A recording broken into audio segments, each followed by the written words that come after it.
And welcome to this regular meeting of the Helotes City Council. It's December 14th, 2017, and we're underway at 7 p.m. Tonight on the agenda, we have our invocation, and Council Member Buys will be giving the invocation for us, and then we'll have the Pledge of Allegiance to the American and the Texas flag. So if you would please stand for the invocation and pledges. Let us give thanks for all the blessings, opportunities, and challenges you have given us. Guide us with your strength and wisdom so we can make the right decisions for all the citizens of Helotes. We just had our fine fire chief retire after 13 years serving Helotes and a total of 46 years of fire service. Please allow him a long and healthy retirement with his family. He deserves it. Thank you for the wonderful weather, large attendance, and safe lighting in the lights and lighted Christmas parade events. Also, our gratitude goes out to our gifted and talented Helotes area community band. They have worked very hard to bring us great holiday music during the lighting of the lights and a Christmas concert this past Monday. We would also like to wish all our city employees and their families a very Merry Christmas and a Happy New Year. Thanks for making our city great. With this being the season of giving, we ask that you remind all of us to provide for the needy and all those that are less fortunate than us. Please keep our first responders not only here, but all over the country safe while they perform their unselfish duties. For those that are not able to be with their family and loved ones because of military service, we pray for your quick and safe return. May we give our best always and be assured of your presence with us. Amen. Amen. I pledge allegiance to the flag of the United States of America and to the republic for which it stands, one nation, under God, indivisible, with liberty and justice for all. Honor the Texas flag. I pledge allegiance to thee, Texas, one state, under God, one and indivisible.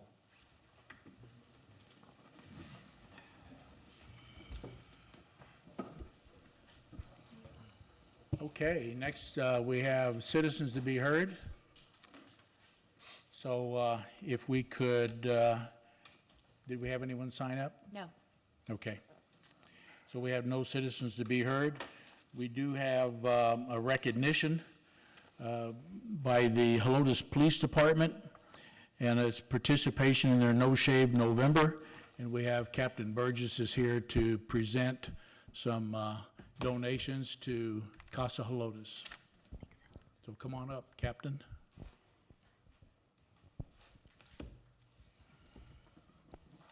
Mr. Mayor, council members, ladies and gentlemen, thank you for giving me some time this evening. This is our third year. What we've done is we pay into a kitty and we grow some beards. From November, December, we're actually the money we gather, it goes to a charitable business in the city. This year it goes to the Casa Helotes. We have is someone here for? Right there. We have $1,200 for it. It's our way of giving back a little bit.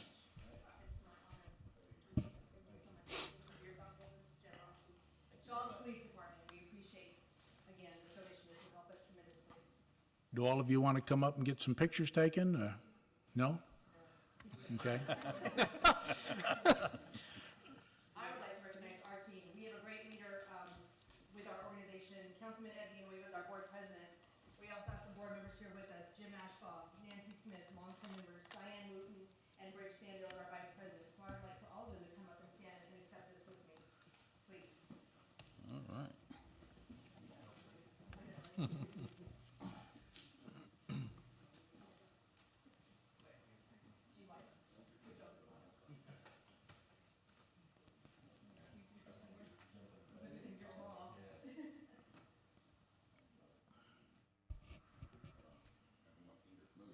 Okay, ready? 1, 2, 3. Okay. Thanks, guys. Appreciate it very much.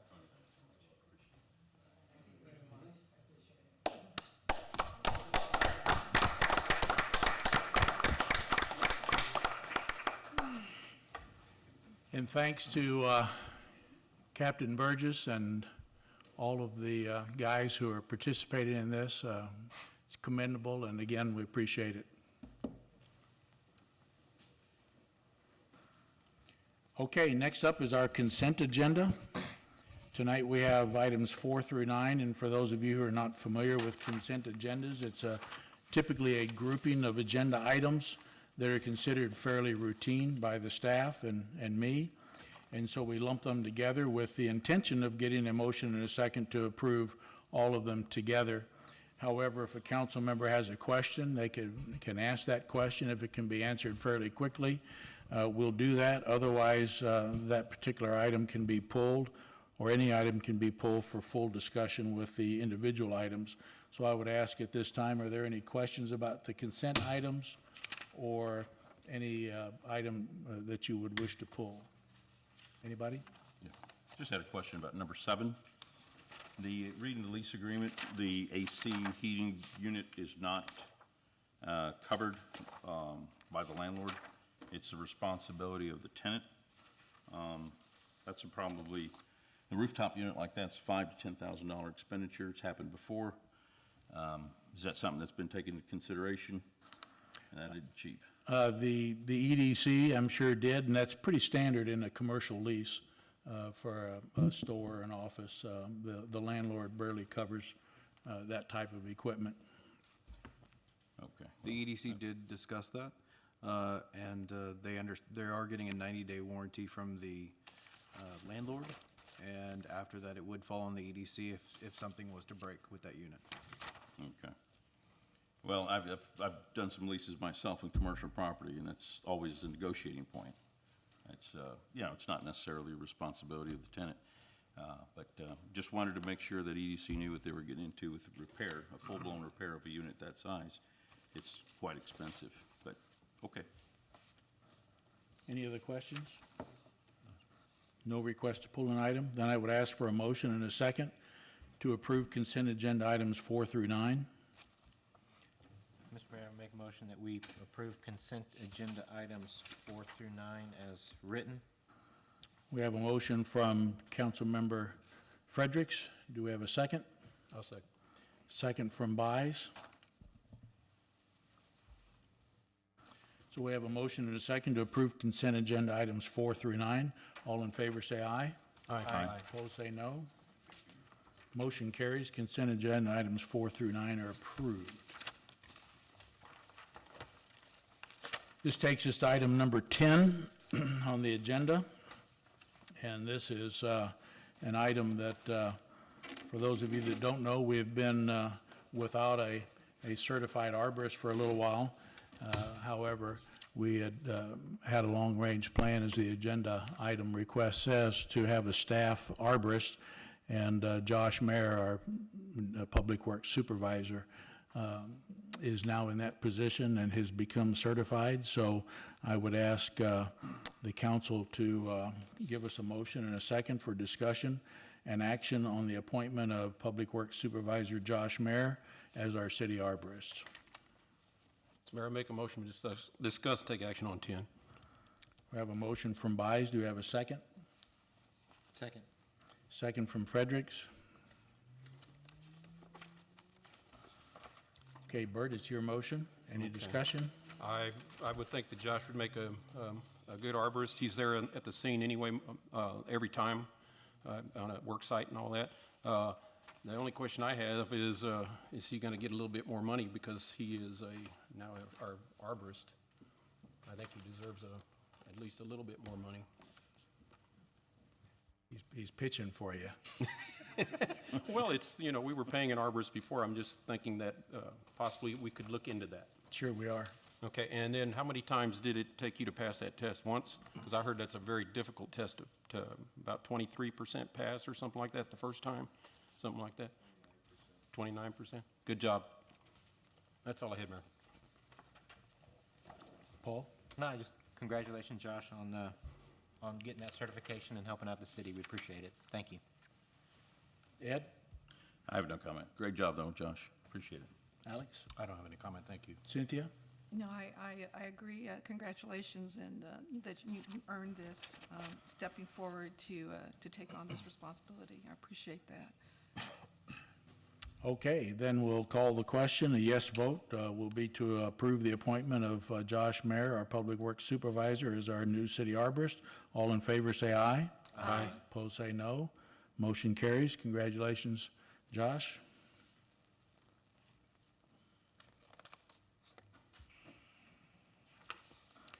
Next up is discussion and action on a heating, ventilation, and air conditioning proposal from Air Authority LLC. And we do have Chester Bull here from Air Authority, in case there are any questions from council. And your agenda packet pretty well explained the purpose of this agenda item.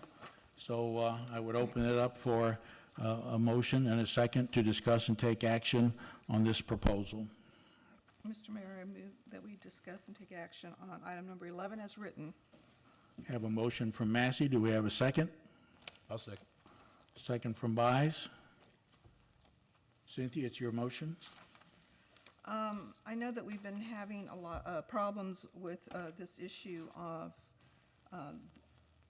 this mold issue for, I guess, I don't know, maybe half a year or more. I don't know, but it takes time. First, I'd like to thank the firemen who came forward to mention it, to talk about that there was this problem going on. I really appreciate that, because we can't fix something if we don't know that there's a problem with it. And once the city became notified of this, all the proper steps were taken. Things like this do take time, but all the proper steps were taken to mitigate the problem. You can't immediately rip something out of a building like that. You have to mitigate it, to do testing, to bring people in. And all of the, I would like to compliment the mayor and our city administrator for doing their due diligence to do the right things to get this done. And so where we are right now is where we need to be. I believe that we should go forward and replace the system as written on this agenda item. And so, like I said, I just believe that we took the necessary steps to mitigate it, and this is where we end up, and so this is what we need to do. So, Bert? Okay, I agree with Councilmember Massey, but I have a question. The Air Authority, did they do you guys did I guess the evaluation of the unit that we had in there now, or that we still have? Did you guys do that? Yes. Okay.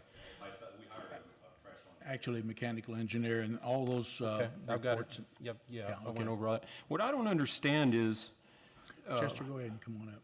And let's let Chester give us your name and who you represent. I'm Chester Bull with Air Authority.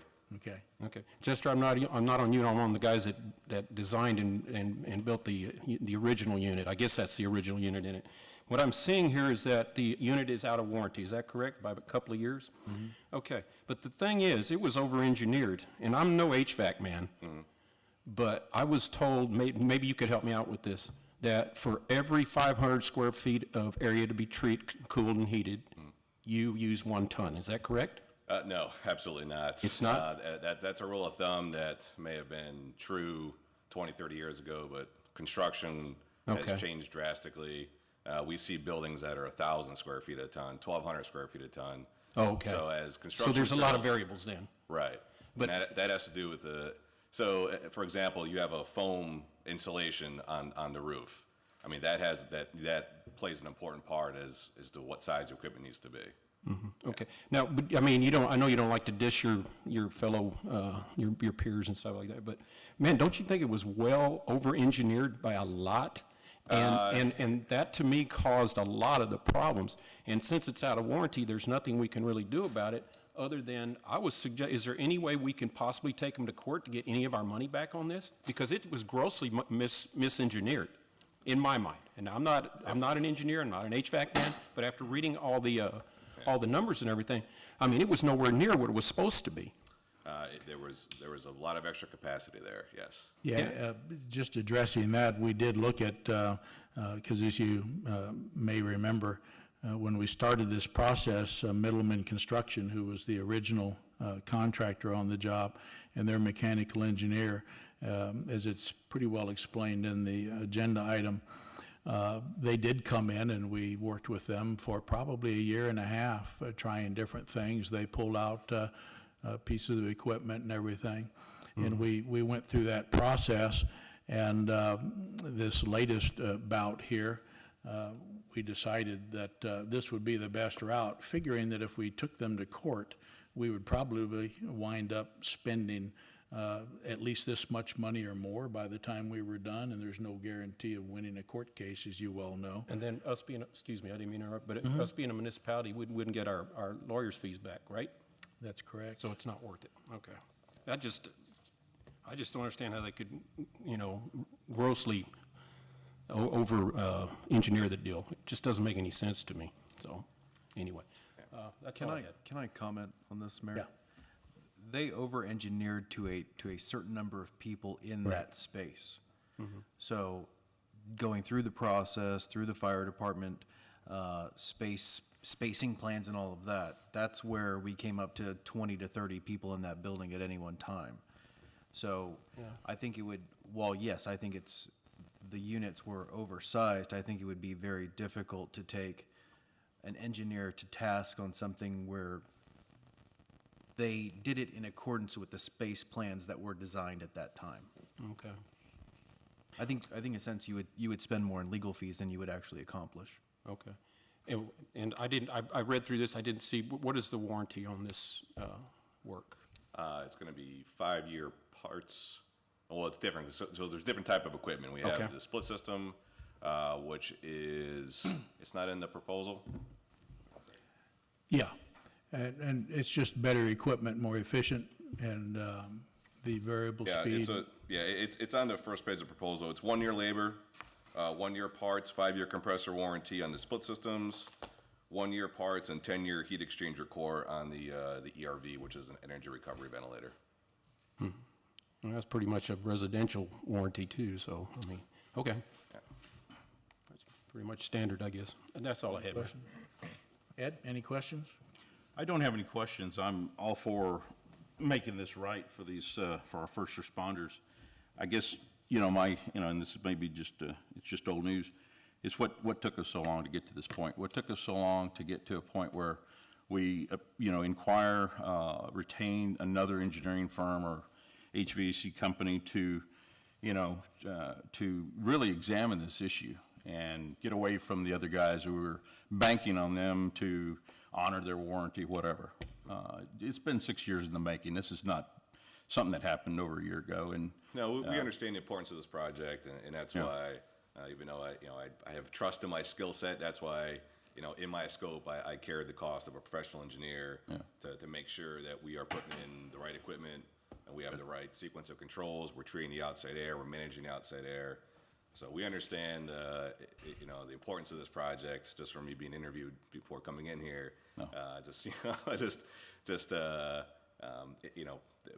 Points to the fact that this is very important. So we are going to do our best to take care of you, do this in a timely manner, and so this is never an issue again for the city. Good. Yeah, because as of earlier this year, everything was fixed. There was no problem. Suddenly, there's a problem. But I'm glad you're here to fix it. Yeah. Thanks. That's what we're here for. Thank you. I would like to just clarify one thing. This issue was first brought to our attention in March of 2014. And when we started really looking at it, it was toward the end of 2014, beginning of 2015. And we did complete a couple of air quality reports and checks. And those were made public, of course, and they're still public. And we've had a third one made since then. But it did take us quite some time to establish a sequence of trying to correct this issue. It is important to note that there are other factors in there that can contribute to mold growth. There was never a question that there was mold there. The question we had is why. And Middleman did a lot of work, and the engineers did a lot of work. And you have to give those repairs or retrofits that they did time to work to establish whether they're working or not. Right. You just don't immediately discard that. And so you're talking about a little over 2 years, actually, not 6. And that's just the way it is. And now we finally came up with, since we couldn't get anything more out of those guys, came up with this proposal. And we did have multiple bids, of which you were the successful low bidder, and that's why you're here tonight. And we're in the solution business.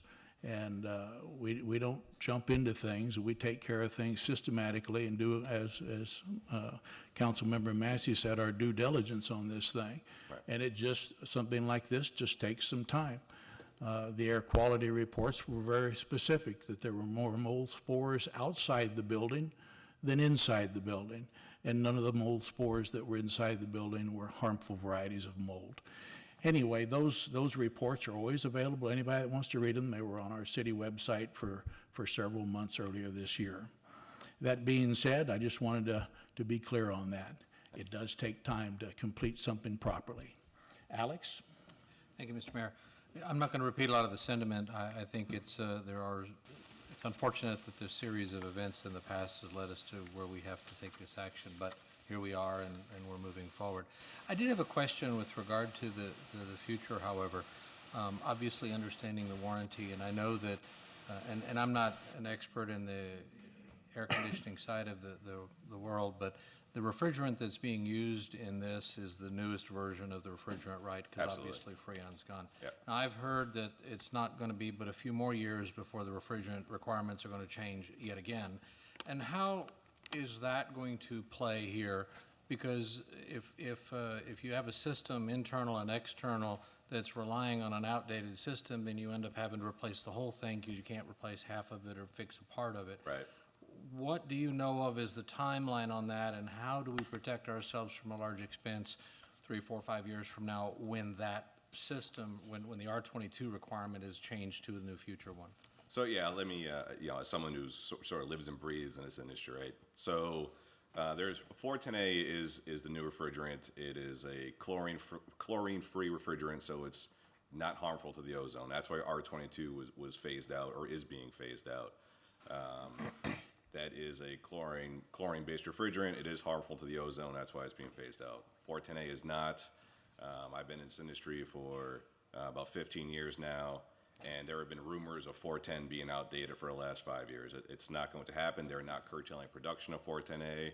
There has not been a spike in the cost of 410A, and the industry does not see a change in that refrigerant in the next several years. And that comes from the manufacturers. So that's, 410A is the newest refrigerant that's being used in these type of systems. It's efficient, it's not harmful to the ozone, and there's no phase out by the EPA or the Montreal Protocol or any other, governing body out there that has control over this.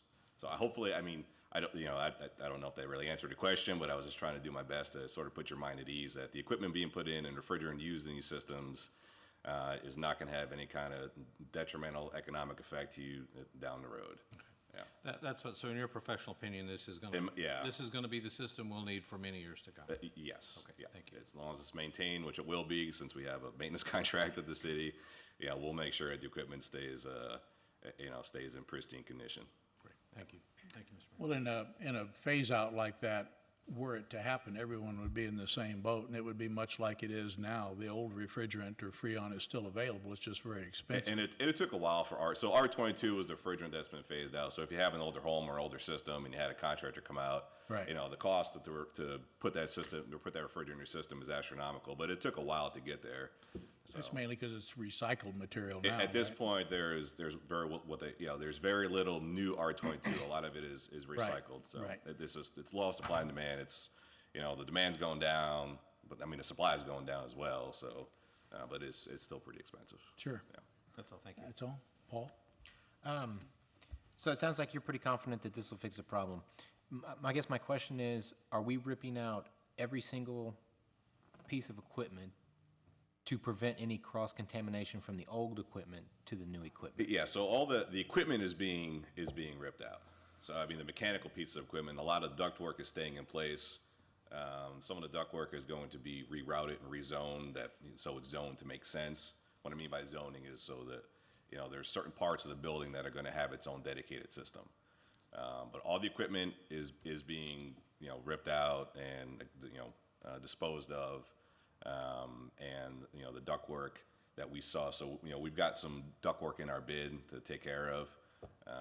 But, some of the ductwork is gonna stay in place. Some of the refrigerant lines are gonna stay in place. So, But are we confident that the existing ductwork doesn't have any contamination in it? I guess that's the question. So we don't contaminate the new system? Yeah, I mean, I'm pretty confident. I mean, if we see something that comes up, obviously we'll alert you. I mean, it's impossible to inspect there's, hundreds of feet of duct inside that building, so we can't see every single section of duct. Well, it's important to remember, as the air quality studies show, that mold spores are pretty well everywhere, especially in this part of Texas.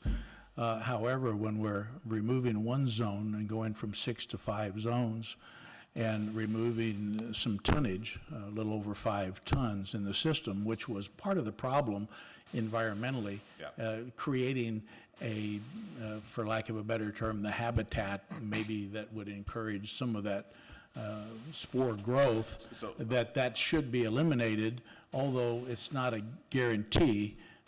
With everything the way the engineer laid it out and the way you've explained it to us in numerous meetings, the environment should no longer be there Exactly. to allow for that spore growth. That's what I was gonna, so, it's a big part of, where that mold came from was the environment was created for it to sort of grow. So, our responsibility is to not allow that environment to happen. So that the right size equipment, having the system zoned right, and a major component of that is the outside air, controlling the outside air properly. And if you look at the load analysis by the engineer and his explanation, he pretty well shows the area of each room, the zones, and the people load in each room based upon the calculations that he made. And those calculations were made by actually interviewing the chief and the assistant chief in the fire station and taking all of their input into consideration as well on how the rooms are actually used, and knowing that the training room does have a higher occupancy at some times when they have classes going. Right. But that was taken into consideration in that zone calculation. Yeah, I mean, that was a big request from the city was, that Air Authority and the engineer we hired had input from, the crew at the fire station to make sure that we were inputting the right information to get the right load calculation. And the equipment itself is a lot more efficient, and with the variable speeds on Yeah. the air handler and everything, it's going to regulate that airflow a lot better than the old Correct, system. yeah, it's a big upgrade in the equipment, from the construction of the equipment to the two-speed nature of it, so equipment is rated based on what's called SEER. The SEER of this equipment is higher than what was put in, so, it's gonna be a more efficient system, it's gonna control the humidity better, it's gonna control the temperature better. And again, the construction of the air handlers is much more robust than what you currently have. Thank you. Good. Okay, any other discussion or questions required? I have a Okay. question, a couple. What is the temperature going to be set at? I mean, what is it normally set at in a building like that? A normal set point is anywhere from 72 to 75 degrees and 50% relative humidity. That's a typical set point in the cooling. So if someone goes in and starts changing it back and forth, will that affect? So, that's, the strategy that we have going into this is that since we have the maintenance contract, these thermostats are Wi-Fi capable. We are gonna have control over those thermostats. If we have complaints about, if 74 isn't cool enough for them, we'll set it down to 72. The thing that we don't wanna get into is them cranking it down, or, I'm sorry, but is a set point that's sort of not realistic. I got you. Right, which can lead to issues. So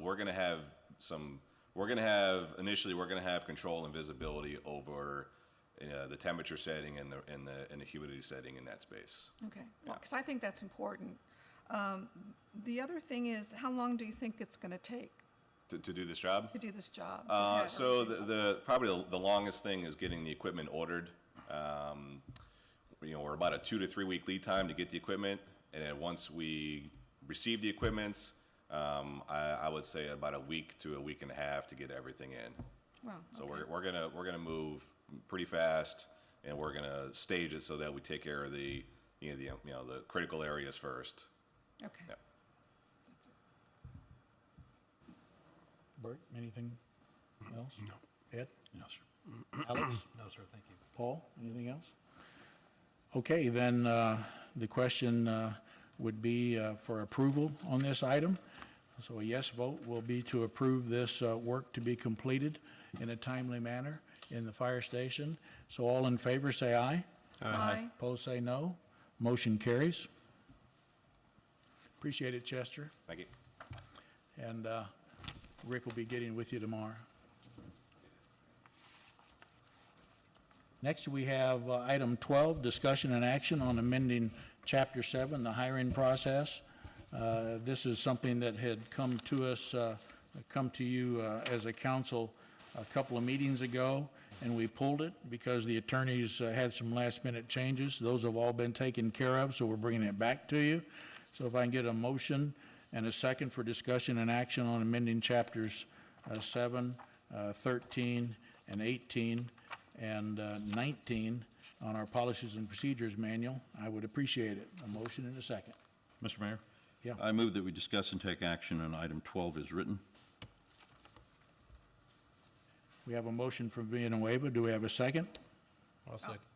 Oh, go ahead. Okay, I'll second. A second from Buys. So Ed, it's your motion. You're up first. I remember this from last time. I guess I would just ask for the short version. What has changed, if anything? What did the attorney have in mind in terms of language? Rick, and we have April here if we need her. But Rick, you want to handle I'll that? defer to April on this. April, come on up. For those of you that have not met April, this is April Newby. She is our HR expert. She started with us part-time, and now she's full-time, and we appreciate her being here. Hello, thank you for having me. So in short, the things that have changed in Chapter 7, that's our hiring process. The main thing, we added a section about promotions. We previously did not have a set-out process for doing promotions, which we have encountered those in the past year, so we just wanted to add that. So that was added to that section. In Chapter 13, we just added a section explaining our employee assistance program, which is just a benefit that we have for our full-time employees. It gives them an explanation of what it is. Chapter 18, we added a social media policy. We previously did not have one at all, so that is a completely new policy for us. It just lays out what social media and websites the city uses, how we're going to use them, who has access, stuff like that. And then in 19, there were no major changes, just at the beginning of the section stating that if we wish to do so, not all steps have to be taken from A to the end, which would be verbal reprimand, written reprimand, etc. If we believe that the offense is high enough, then we could skip to the last one, or even to just a further one like suspension or termination. Okay. So in terms of termination, it still requires council approval to terminate an employee, correct? Council No, approval not that I'm has- aware of. Council approval has never been required to terminate any employee. No. Other than the police, fire chief, or myself. Other than the police fire chief, okay. All right. All right, thank you. No further questions? Okay, Bert? April, I apologize. I probably should have brought this up sooner. It's okay. On the discipline part, the Yes. written reprimand, there is not a set number of written reprimands before you can be suspended or terminated. What, is that just gonna, the department head, just whatever he determines? But there has to be a written reprimand first, at least one, There actually, well, that's why I was because there's saying, not a number in here. there actually does not have to be a written reprimand first if the offense that that employee does is serious enough, you could skip forward. Now, in terms of if there's a set number of written reprimands, I do not believe that there is. Okay, no, there isn't. Yeah, Okay. And you don't believe we need that, right? I believe it could be added. Okay. I think doing so, Councilman, would basically draw ourselves into a box. I see what where you're saying. if something Okay. is serious enough Yeah. that warrants termination or some other treatment, I don't think that we should say we have to have this number, certain number of written warnings, but of course, that's my opinion. Yeah, that would That's- depend heavily on the department head and the offense or the problems that he's having with an employee. So you start handcuffing, and the attorneys have gone over this Okay. in great detail and didn't seem to have a problem. with Okay. that being- That's all I had. Okay. Ed, Nothing further. Thank you. Alex? Thank you. Yes, actually, I was just going to follow up with the one. I know that obviously the council determines the three, the city administrator, police, and fire chief, but I thought I read in here that the termination still has to be done by the head of the department, not by someone anywhere up and down the chain. Is that correct? Yes. Okay. Now, typically in practice, what'll happen is if there's a supervisor would recommend to myself that that person be terminated, and we would go through that process. Right, you follow the chain of command, but the final decision rests still with the department head. Yes. Okay. That was all, and I think it's very clear, and thank you for your explanations. And there is an appeal process Oh, yeah. that an employee has all the way to the office of the mayor, if they choose to go that route. And that has happened in the past. Paul? No, I'm good with all these, thank you. Cynthia? I was just wondering, this new, whole new section on the social media and website policy, Yes, ma'am. that's a lot of pages, and where did you get this information from? I mean, you didn't make it all up, you know? No, actually, our public relations specialist, she reached out to other municipalities and saw what their policies looked like, and she just amended it to fit us. And then we further extended with our lawyers to make sure everything in there was good for us. Okay. We cherry-picked from a lot of different municipalities. I know it's long, but a lot of it is like definitions. Right. It's not yeah. Okay, I'm fine. There's no such thing as plagiarism in government. Best practices. We share a lot of our documents with other municipalities on different things, and we call other Yeah. municipalities just like this, and it is a sharing process, because why reinvent the wheel every time? Right. Exactly. Okay, that's it. Okay, Ed, back to you. Anything? Nothing. Thank Bert? you. Alex, still nothing? Nothing further. You guys are still good? Okay, then we'll call the question. All in favor of approving, this is just discussion, yes, discussion and action. So we are getting action. So call the question. All in favor, say aye. Aye. Opposed, say no. Now I'm back on track. It's the next one that's discussion only. Item number 13. It will not require action, I believe. Are you going to do a discussion on this or a presentation? No, sir. You're asking for input, as I recall? Yeah, I mean, I can quickly go Just over. tell the council what you're asking for. Yeah, in case on, they were the confused. Planning and Zoning's December meeting, staff brought forth the concept of moving tavern either indoors or with an outdoor patio from a outright prohibited use in B3 overlay to a special city council approval process. And at that time, P and Z, they discussed a lot of different considerations, but they were open to the concept of talking about it and perhaps approving that concept. They also want to look at whether the other uses that are outright prohibited or that require city council approval are still relevant in this day and age. One of the things that was brought up was just the term tavern. Tavern is, nobody calls a bar anymore a tavern. And so these things might need to be updated a little bit. But before they did that, because there is some expense with regard to public hearings and publishing in the paper, they wanted to make sure that council was okay with that before they proceeded. Of course, Councilmember Blue was there, and he can add some additional if I didn't cover it. Okay, so you're looking for input from council? as to whether P and Z should, whether council's okay with them pursuing it. Okay. Alex, you want to start it off? Sure. Thank you, Mr. Mayor. Planning and zoning, I guess really, they understood the importance and the time issue involved in making such a big change is altering the zoning code. It involves multiple public hearings, which obviously involve notices in the newspaper, et cetera, and a lot of time and effort.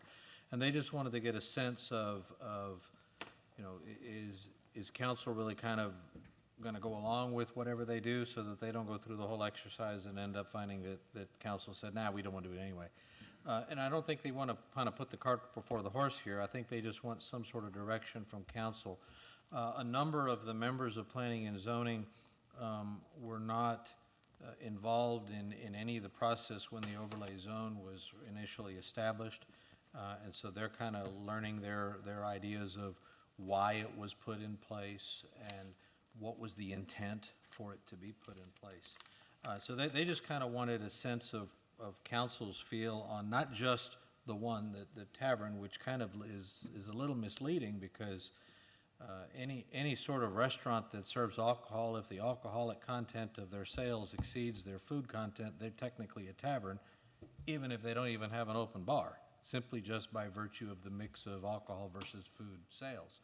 And so, but right now, we're prohibiting outright anything that fits that definition, and/or any that has an outdoor seating area. And they were presented with this and said, well, it's interesting, but let's get the bigger picture from council before we really go down the track. They thought maybe they could also take a look at the other items that are prohibited and say, is there anything else that should be considered to change? Obviously, they know they can't make the final decision. They just make recommendations to council. So that was kind of their thought process. Now, that's now for my own personal opinion, because I think we'll probably go through that as well. With regard to that, I was actually a citizen, and it was this overlay zone district 17 years ago that caused me to express interest in being put on planning and zoning. It was exactly this particular topic. My back fence borders this commercial zone, so it is my immediate neighbor to the rear of my property. I, however, have no worry about a restaurant that serves alcohol, even if it fits the definition of a, quote, tavern. As once many years ago, the owner of the Lion and Rose, who actually got permission from us, made a comment when citizens came and said, we don't want people coming to your place and getting drunk and then driving through our neighborhood. And his comment was, if they're not going to come to my restaurant to get drunk, it's way too expensive. They're going to go to a bar somewhere else. And I think that's valid. I don't think that a restaurant that happens to serve alcohol at that happens to hit that 51% of their sales, that's not their goal, and obviously they have their own liabilities. Outside seating, I think, is something that is very common now in restaurants, and I think it makes for a very good ambiance.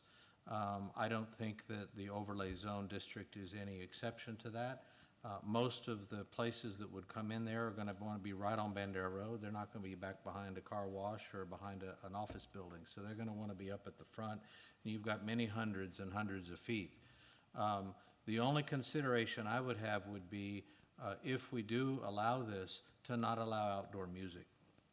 Because while you can control to some extent the lighting, and you can control a little bit of some of the other issues that were paramount in the citizens' concerns 17 years ago when we did the overlay zone district, such as the smells of the dumpster, the rodents, the odors, the noise, and that kind of thing. You can control most of that, but sound you can't really. And our city administrator did indicate we really don't have a very a strong, if or enforceable, noise ordinance. So we really don't have that. From where I live, it's easily a mile from Cooter Brown's, which is actually in San Antonio. And every evening that they have music, even through closed windows and doors, I can hear a boom, boom, boom, boom inside my house from Cooter Brown's. So I know that if something's 300 yards from my house and it has outdoor music, then it would be there. So I would object to that, but certainly not the objecting to the outdoor seating and or the potential for a restaurant that has an alcohol serving content in excess of 51%. Those are my opinions. And I think that's kind of what planning and zoning wanted to hear is what was the feeling of the council before they went through the expensive and time-consuming process of reviewing this ordinance. Thank you. Thank you, Ed. Well, the noise abatement ordinance, yes, it needs to be addressed at some point. I imagine it hasn't because we have somewhat like floors. Right. Just, you know, at least in my backyard, I can sit and listen to a full-blown concert if the wind is blowing correctly. But I understand, you know, what Councilman Blue is talking about. Along that corridor, someday, someone's going to have some music, and the music's going to be the most difficult, you know, thing to control. But we do have other music going on, like at Pete's Place, and, you know, outdoor music there. I haven't heard any complaints. But I'm with you. I think, you know, the overlay needs to be tightened up, and then at some point in time, we need to address the noise abatement ordinance. That's all. Thanks. Bert? Okay. Alex brought up the Lion and Rose. What happened with that? Did they just not, they weren't able to get it going? I can tell you. Huh? They just pulled out They just pulled out, but they were approved, though? Okay, all right. many years ago. All right. Yeah, I can see the, you know, us allowing the taverns to be in the overlay district. This one N, it says tavern with outdoor music for patrons' entertainment purposes. Well, that one we'd probably have to, you know, not allow on the approved use permit part. I saw a couple other ones that I didn't think would be a problem. I mean, like, to me, the alcoholic beverage retail sales, no on-premises consumption, what would be a problem with allowing that on the permitted types? And then the other one I was under was the veterinarian office and hospital, but I wouldn't allow outside boarding. To me, the A and the R should also be considered, you know, under an approved use permit. And then I had one question. What is a newspaper printer? Completely enclosed. What is that? I have no idea what that is. It's like Anybody know? it's like the San Antonio Express News downtown. They have that huge warehouse where they print. Oh, okay, so that, okay, well, A printer who prints newspapers. okay, it's that simple, huh? Okay. All right. No, but I would like to see, you know, the A, the N, the O, and the R being considered for approved use permits. That's all I had. Paul? I think we have several places in town that we have not had any issues with that I've heard of.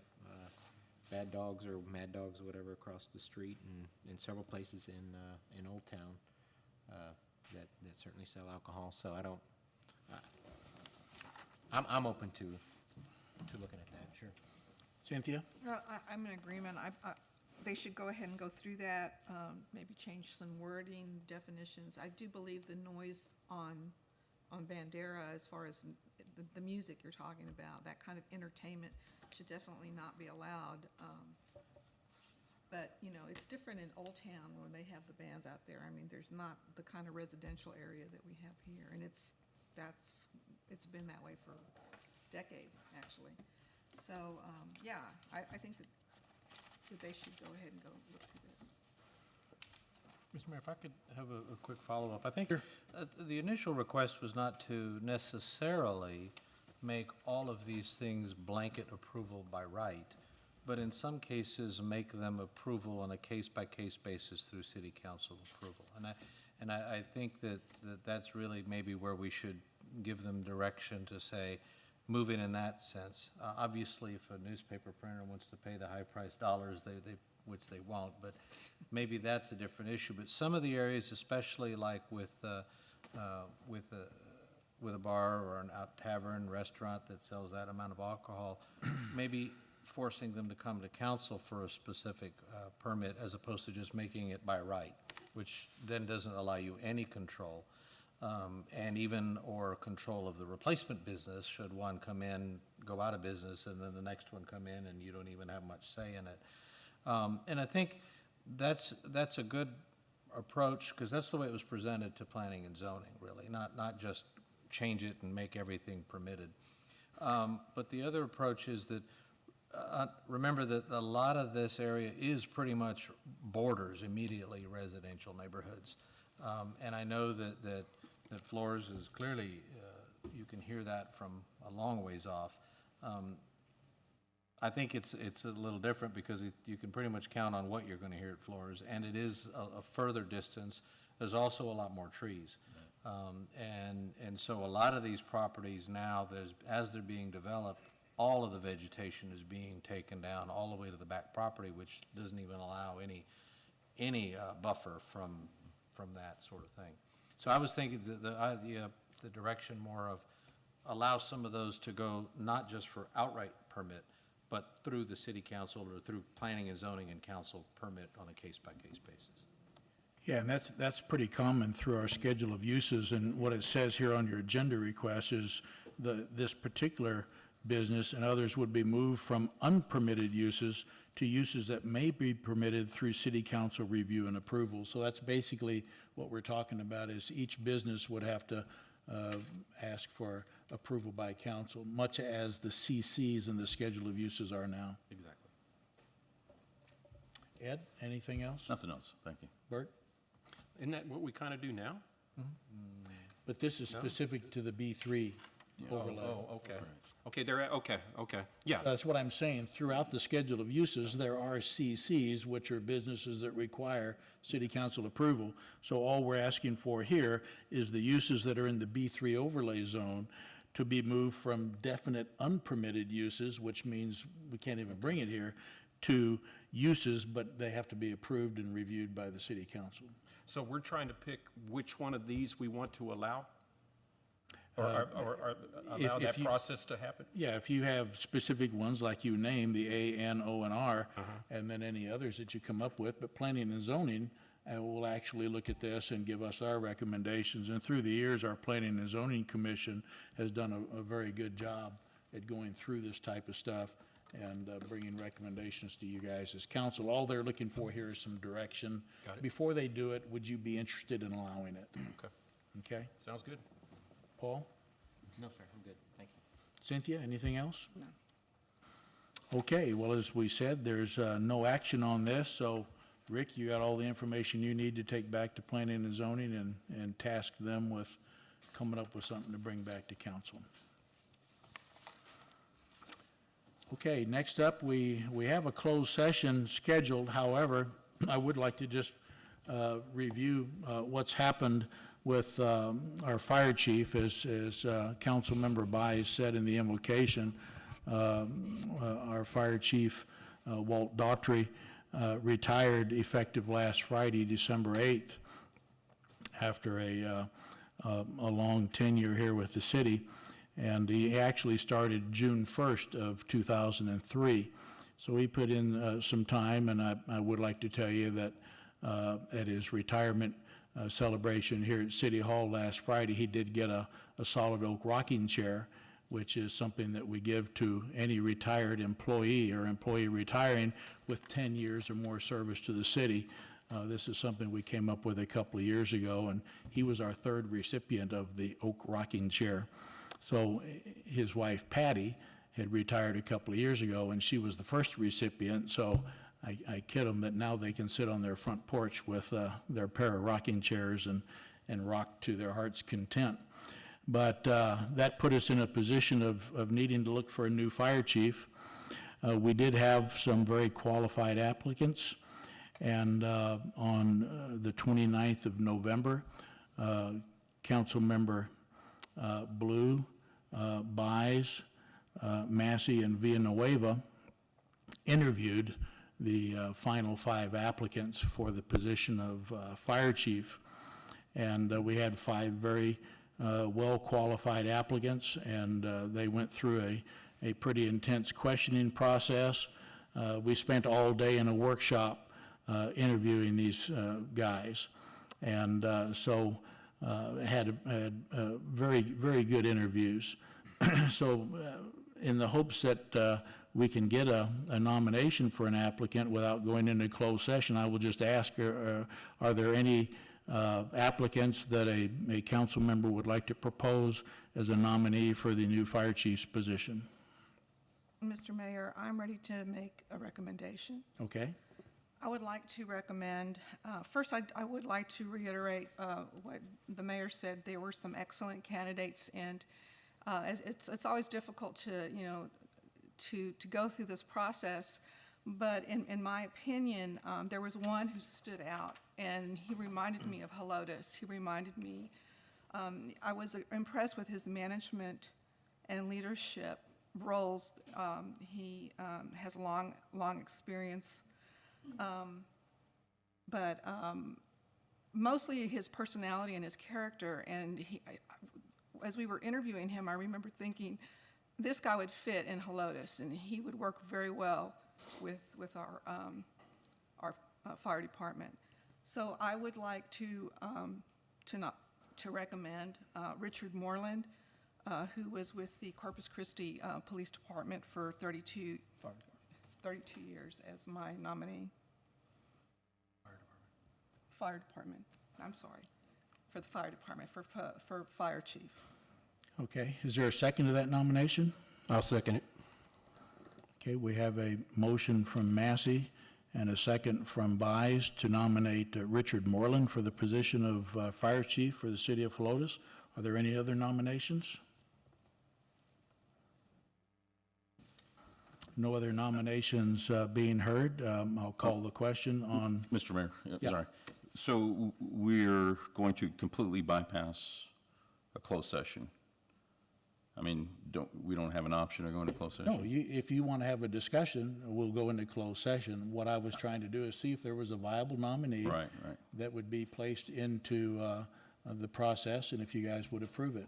We can certainly adjourn into a closed session if one or more of you has a desire to discuss that. I would like to do that. I would like to have that discussion. Okay, then we will go into a closed session in accordance with Texas Government Code 551.074, personnel matters. And we will adjourn into closed session at 8:56. And we will be back out, 7:56.